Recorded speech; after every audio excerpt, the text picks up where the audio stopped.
If you're thinking about moving to Boulder in 2026, your timing's kind of perfect. The city feels mid-transformation, quiet but charged. Pearl Street wakes up earlier, North Boulder has this creative groove where coffee shops double as brainstorming labs, and Sundance is basically unpacking their boxes, like, yeah, we're locals now. The change is more subtle than showy. You notice it mid-sip at Paleza when the person next to you starts pitching a climate startup like it's small talk. Or when the Flatirons catch the morning light just right and you realize Boulder's showing off again. The city is shifting and we're seeing more energy, more purpose, and you can feel it before you even know why. Most people moving here aren't catching this version yet, but you will, because I'm about to walk you through the Boulder that locals are only starting to wake up to, and once you see it, you won't be able to unsee it. So yeah, that little moment on Pearl this morning reminded me why I love living here. Boulder just pulls you in. One minute you're grabbing a quick bite, the next you're standing outside Spruce Confections with a warm sourdough in your hand, listening to someone in trail runners passionately explain why the sunrise from the top of Sanitas was life-altering. And honestly, I get it. The city has a way of making even the casual, everyday stuff feel like it's part of a bigger rhythm. And that's exactly why Boulder feels different. The energy, the growth, the little micro shifts in who's showing up and how people are living here. It's not subtle anymore, it's loud in the best way. You can literally feel the city stretching and evolving and trying on a new version of itself. And the new version looks good on Boulder.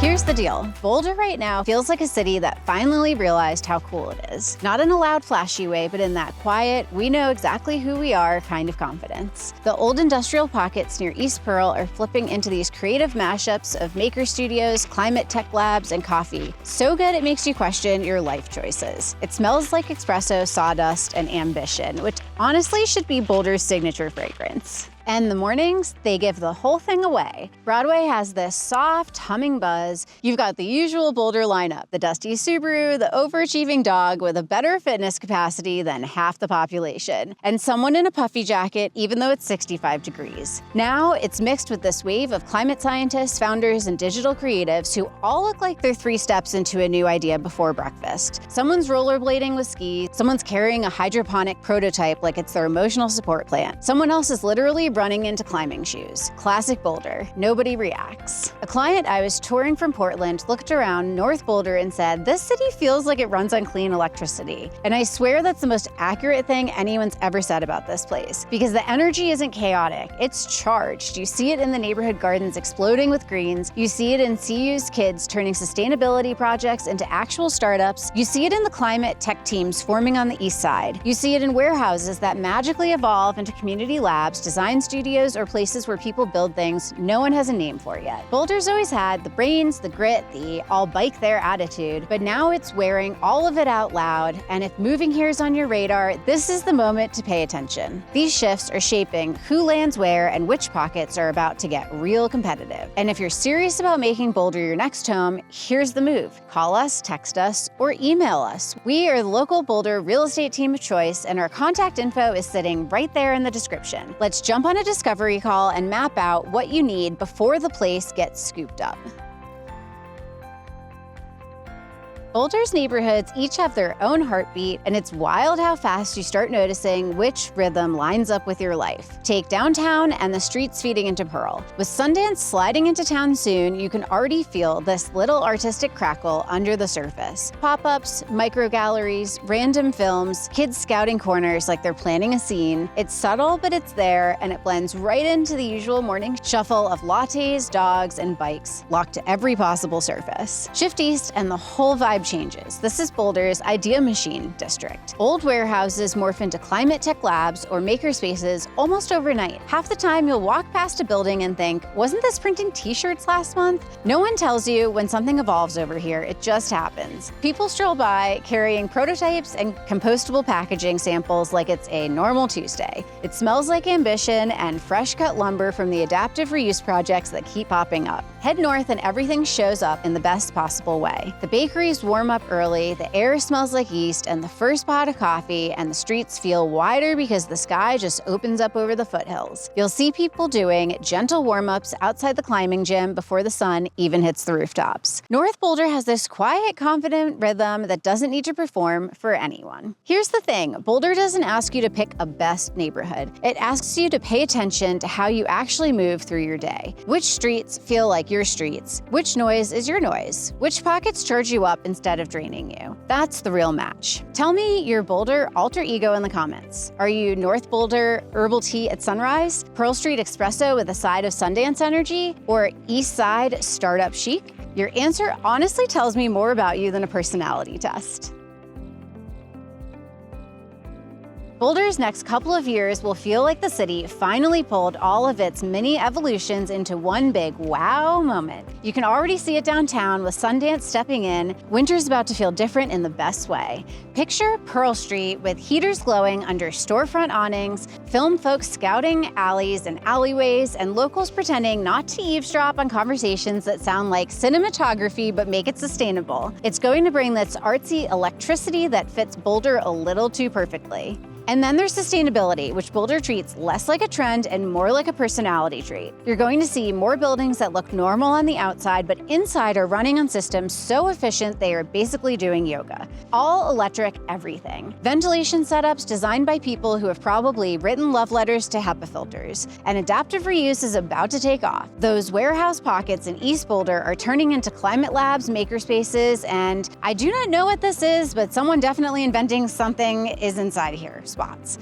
It's the kind of evolution you notice because suddenly the whole block smells like fresh lumber. Infrastructure upgrades are popping up quietly but everywhere. New bike routes on major roadways, more EV chargers tucked behind local shops, stormwater upgrades that will save the city from headaches no one will ever know about. Trail repairs done in a way where you can tell they've hired people who actually hike. Nothing flashy, very Boulder. Development is shifting too. Instead of big box nonsense, you're getting these walkable micro districts with local bakeries, co-working nooks, climbing gyms, and climate tech offices all within a 5-minute stroll. Old commercial corridors that used to feel tired are getting turned into stuff people will actually use, like creative studios, community hubs, and those cool hybrid spaces where a pottery class is happening next to a water filtration startup. The vibe is this: Boulder's getting smarter and more playful at the same time. More culture, more walkability, more, wow, this is actually convenient. And more of that, I love living here because everything works synchronistically energy. Here's the thing nobody tells you until you've lived here a minute. Boulder will test you in these tiny, sneaky ways you didn't even know were personality traits.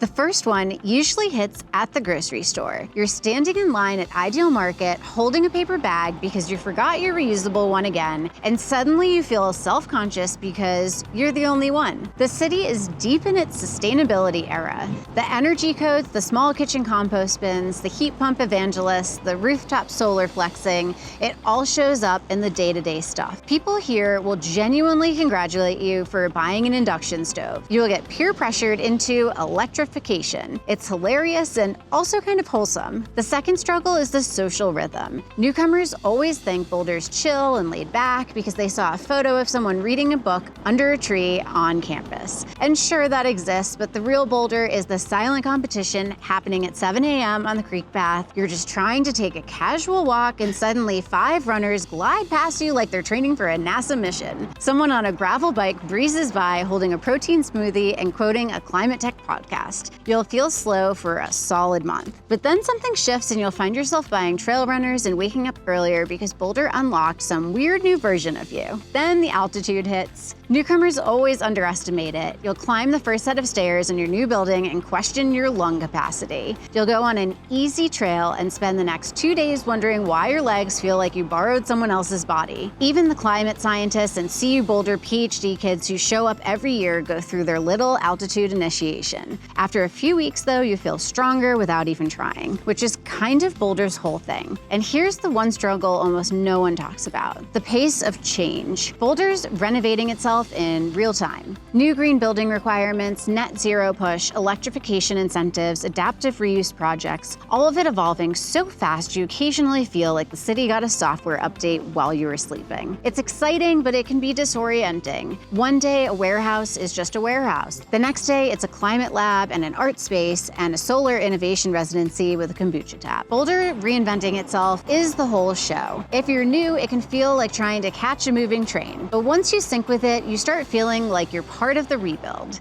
These struggles are never deal breakers, they're lifestyle upgrades. They're the stories that make people say Boulder changed them a little. And the best part, once you adjust, you start seeing the city with new eyes. The neighborhoods, the routines, the choices people make here, because they want to live in a place that's trying to get the future right. Let's talk about money the way people actually feel it when they move to Boulder. The first shock usually hits when you start looking at homes and realize nothing here is cheap and charming. Even the fixer-uppers come with a personality test. Prices are still climbing, not dramatically, just steadily enough that you feel it. Meanwhile, half the houses have already gone through some combination of energy audits, insulation upgrades, solar add-ons, or a heat pump someone installed. Boulder's building standards are tight, and the city keeps nudging homeowners to level up so the market naturally stays in this higher quality, higher cost zone. It's not intimidating if you understand it, but it will catch you off guard if you expect Denver pricing with the mountain views. That is not the game here. Where newcomers really get an education is with utilities. Boulder is like the unofficial capital of electrifying everything. Heat pumps are practically a neighborhood accessory at this point. Induction cooktops are normal. Someone will absolutely show you the air quality score on their new fancy ventilation system like it's their new puppy. The upside is that long-term bills are genuinely lower in homes that have kept up with the city's efficiency push. The downside is that homes that have not caught up will make your wallet sweat until you fix them. Groceries and eating out are in their own category. If you walk into the Boulder Farmers Market thinking you're grabbing a quick handful of produce, prepare to walk out with heirloom squash, local honey, and something made from fermented carrots that you swear you did not mean to buy. Restaurants here do not just cook food, they source it like they are curating a museum exhibit. Everything is higher quality, which means the prices follow. But the thing is, Boulder people actually eat what they buy. This is not a food waste city. It is a cook it, hike it off, repeat city. Transportation is one of the most misunderstood parts of the cost of living. People assume they need 2 cars, then spend 2 months watching e-bikes glide past traffic like smug little arrows and suddenly wonder why they're paying for a second vehicle they never use. Parking downtown will make you rethink your car habits instantly. Between the buses, the bike paths, the walkability, and the chargers tucked behind half the local shops, you will quickly learn that Boulder is designed for a movement that is cheaper than gas. And then there's the one sneaky expense almost no one plans for: home maintenance. The city sits at altitude, bakes in the sun, freezes at night, and cares deeply about air quality and wildfire readiness. So people invest in their homes. New roofs, better insulation, furnace upgrades, window replacements, smoke mitigation, creative landscaping to control water usage. It accumulates quietly like a savings plan in reverse. Necessary, but not always thrilling. All right, moment of honesty time. If you moved here tomorrow, what would drain your wallet first? Food, gear, or the I swear I'm not going to electrify my entire house projects Boulder inspires? Drop it in the comments. I already know which category mine falls into.